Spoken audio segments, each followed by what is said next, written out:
Bismillahirrahmanirrahim. Alhamdulillahirabbil alamin. Sallallahu wasallam ala Muhammadin wa ala alihi washabihi tabi'in. Alhamdulillah. Amma ba'd, kita bersyukur kepada Allah Subhanahu wa taala yang mengizinkan kita dah beberapa hari dah lebih daripada 1/3 daripada bulan Ramadan pada tahun ini. Mudah-mudahan Allah SWT menerima amalan kita. Mudah-mudahan Allah SWT memberi kita peluang lah untuk bertemu dengan bulan Ramadan dan beramal banyak-banyak. Hari ini kita masih lagi istimewa. Kalau tengok sebelum ni ada tetamu-tetamu wanita, tapi sepatutnya tetamu yang hari ini adalah tetamu yang awal. Tapi dari jadi yang belakang sikit. Tapi tak apa.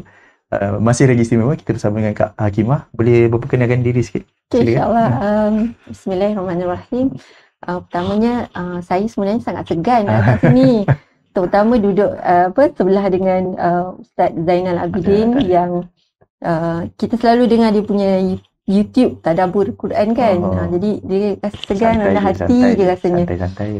Jadi tapi insyaAllah lah sebab dah jemput, kita pun mungkin ingat ada objektif-objektif yang dia nak capai daripada jemputan tu, kita hadir jugalah insyaAllah. Jadi nama Nur Hakimah Muhammad. Tahun lepas 40 lah sebenarnya. Dah berusia sebenarnya. Latar belakang pengajian sikit. Pengajian. Okey. Saya belajar jurusan geologi. Grad geologi tahun 2004. Daripada University of Queensland, Australia lah.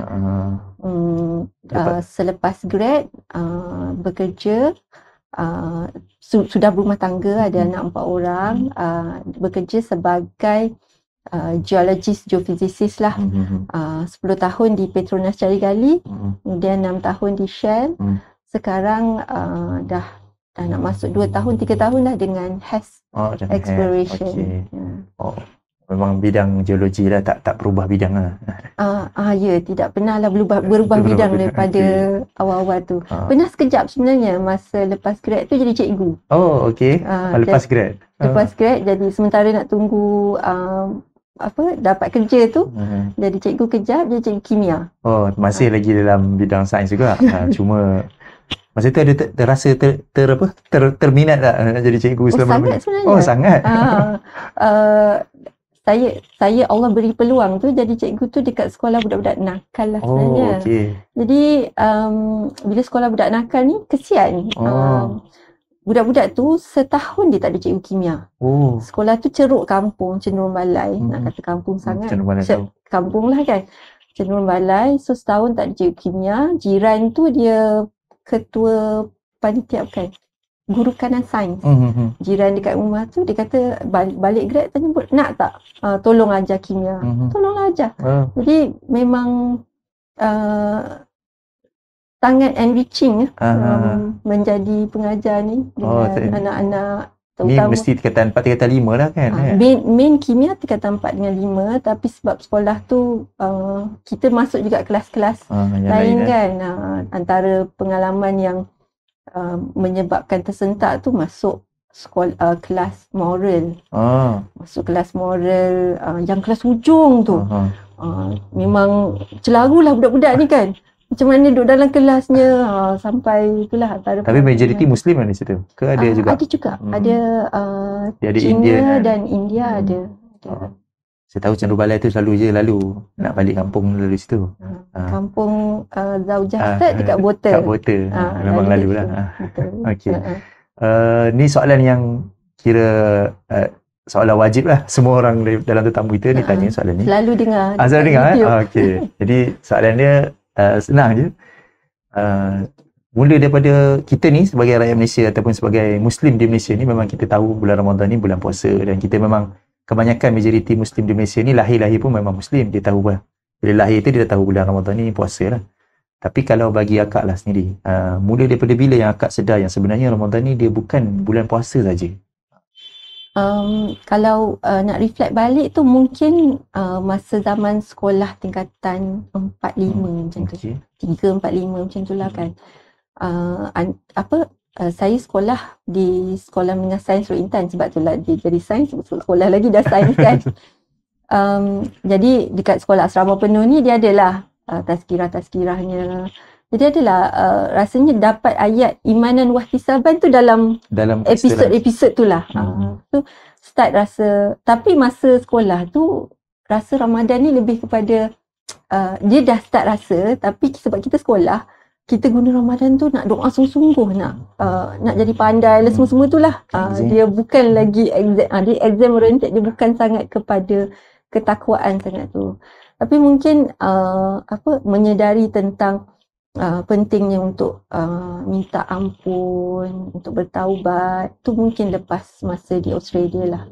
Yang lebih rasakan Ramadan di Australia tu. Sempatlah Ramadan di sana? Oh, sempat. Memang sentiasa Ramadan di sana? Saya 4 tahun saja di sana.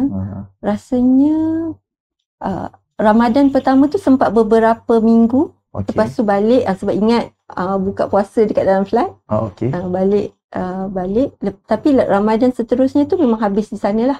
Sampai raya? Sampai hari, tak pernah raya. Tak pernah raya? Dia memang nak raya kat rumah. Nak raya kat rumah. Cuti ke? Bukan cuti? Cuti. Memang cuti, terkena lah. Kenakan cuti lah. Betul. Boleh kongsi sikit, sebab saya pun tak pernah lah di negara yang majoriti non-Muslim ni. Tapi boleh kongsi sikit macam mana Ramadan di suasananya di Australia dulu? Okey, kalau dekat Australia dulu, ni kan Ustaz tanya soalan macam ni, dia kena rewind tu banyak tahun. Sebab dah hampir 20 tahun. Ramadan saya 4 tahun di sana tu alhamdulillah kena waktu sama. Jadi subuhnya awal 3.30 macam tu, buka puasanya dalam pukul 8. Australia tak teruk sangat lah. Itu dah teruk, kalau tanya orang Malaysia tu teruk habis dah. Ada lagi teruk kejap lagi.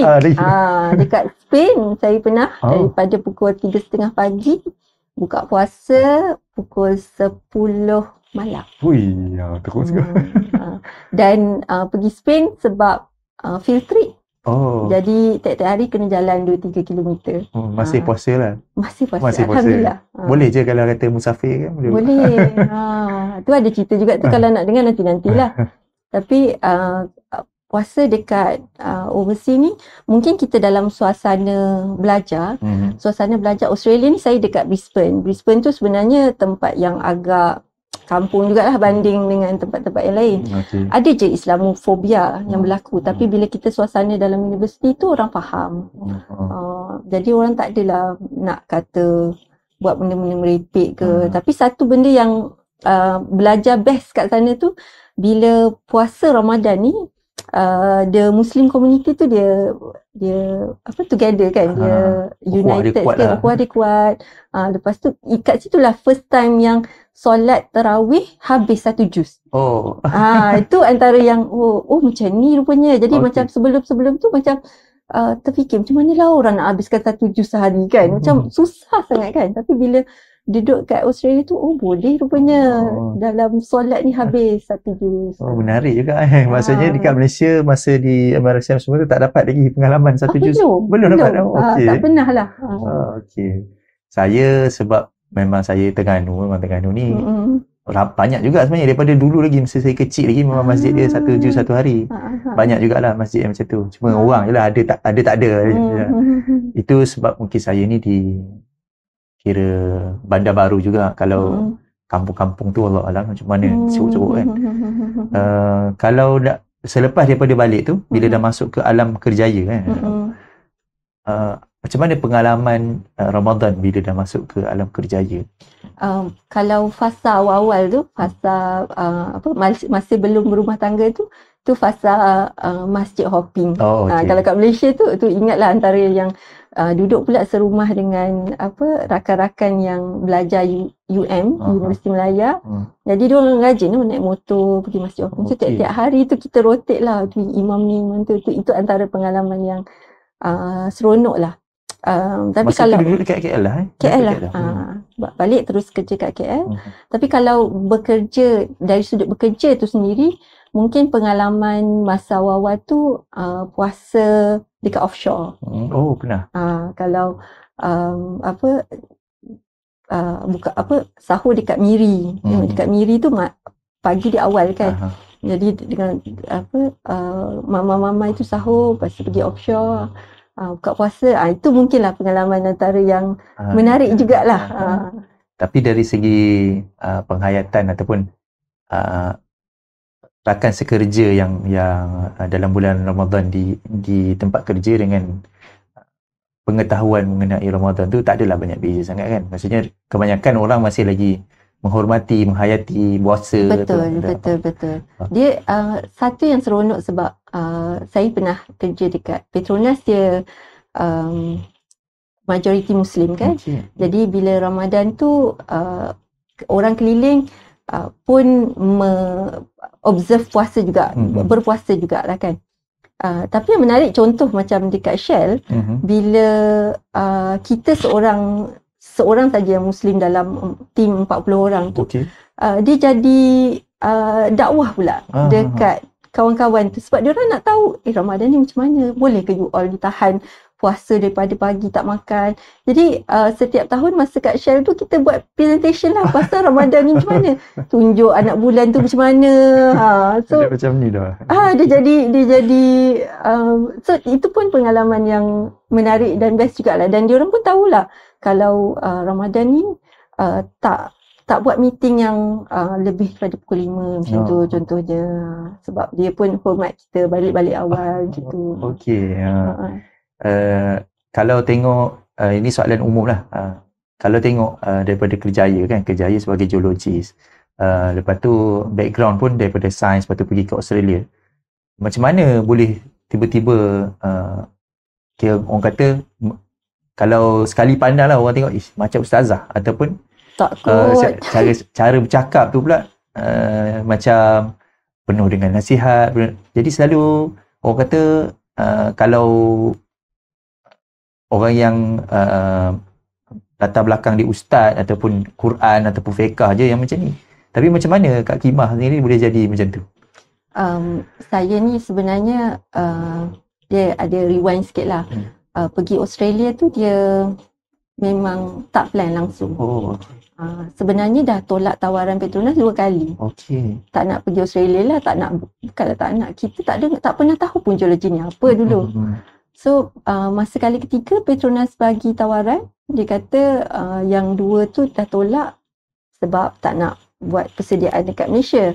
Jadi dia bagi yang ketiga tu, ayah kata ni macam ada benda yang Allah nak bagi tahulah ni. Kita dah tolak, lepas tu selalunya kalau tolak dia memang terus blacklist ke apa kan. Dia tolak, dia datang pula dengan mungkin yang lebih baik kan.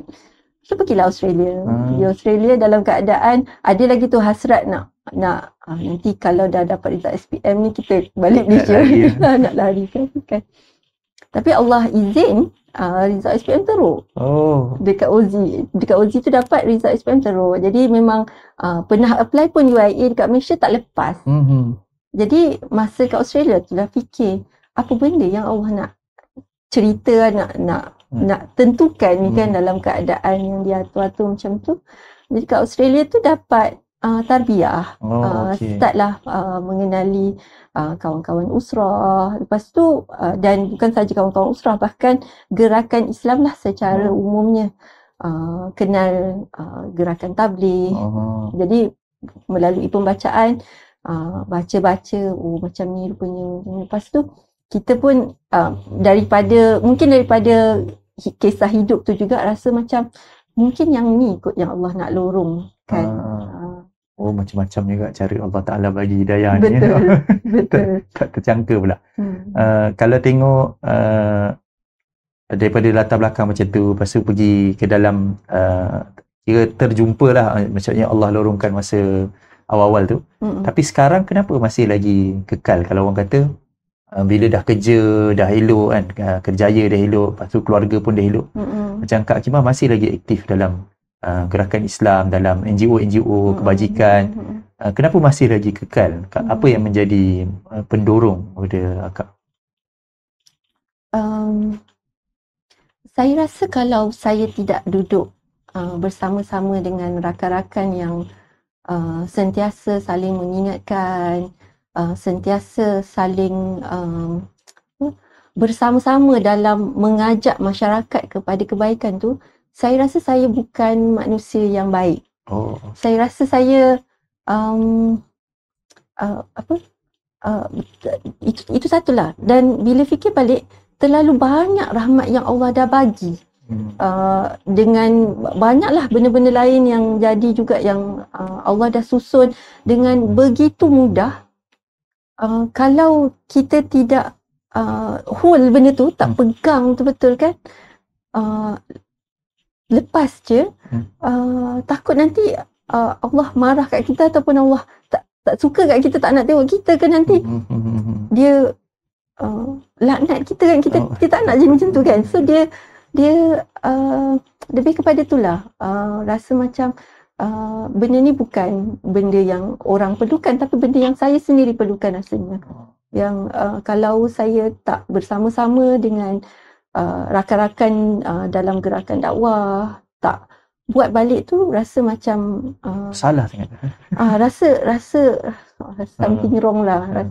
Rasa macam, bagaimana kalau Allah, kita tak tahu bila Allah nak tarik nyawa kita. Bagaimana kalau Allah tarik nyawa dalam keadaan kita sedang rasa macam benda ni tak nak buat dah kan. Cuba bayangkan ketika itu Allah tarik nyawa, macam mana kita nak jumpa Allah. Sedangkan dalam banyak ayat Quran kata Allah sayang orang yang begini kan, orang yang banyaklah ciri-cirinya kan, sentiasa melakukan kebaikan, sentiasa saling ingat mengingati, sentiasa membuat dakwah, berjuang. Allah sayang orang yang berjihad. Jadi macam mana kalau kita tak perlukan benda, kalau kita tak buat benda tu, macam mana kita nak dapat sayang Allah?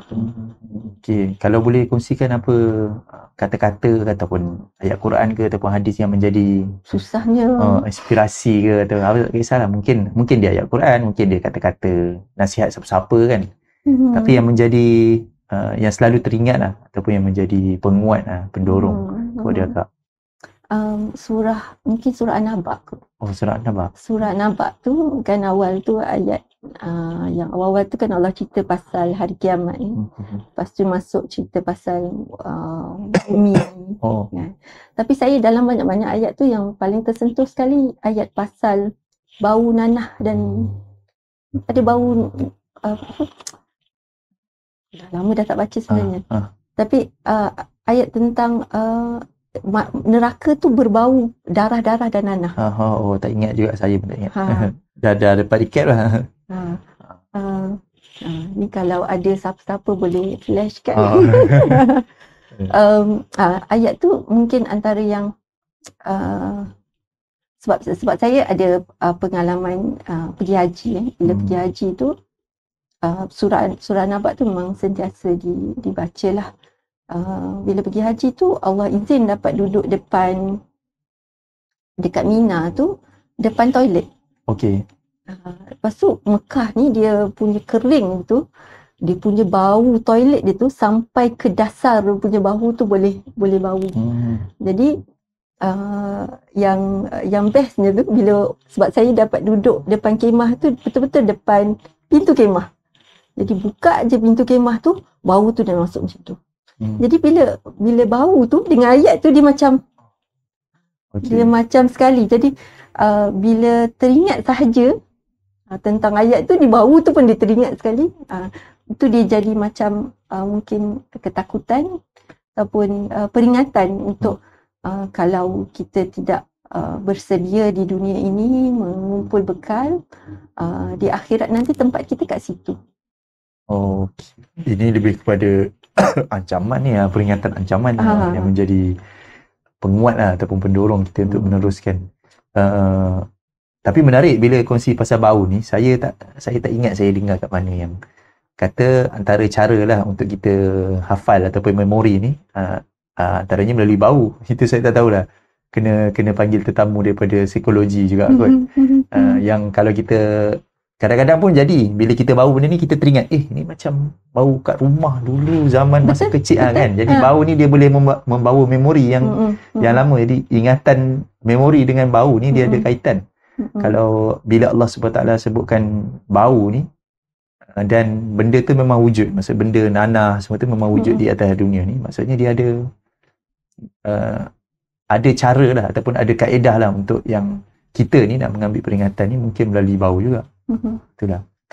Kalau Ustaz ini kalau Ikram kan dia ada buat branding kan. Dalam branding pun ada 5 sentuhan rasa nak bagi kita ingat dekat salah satu brand tu. Dan salah satu ni adalah bau.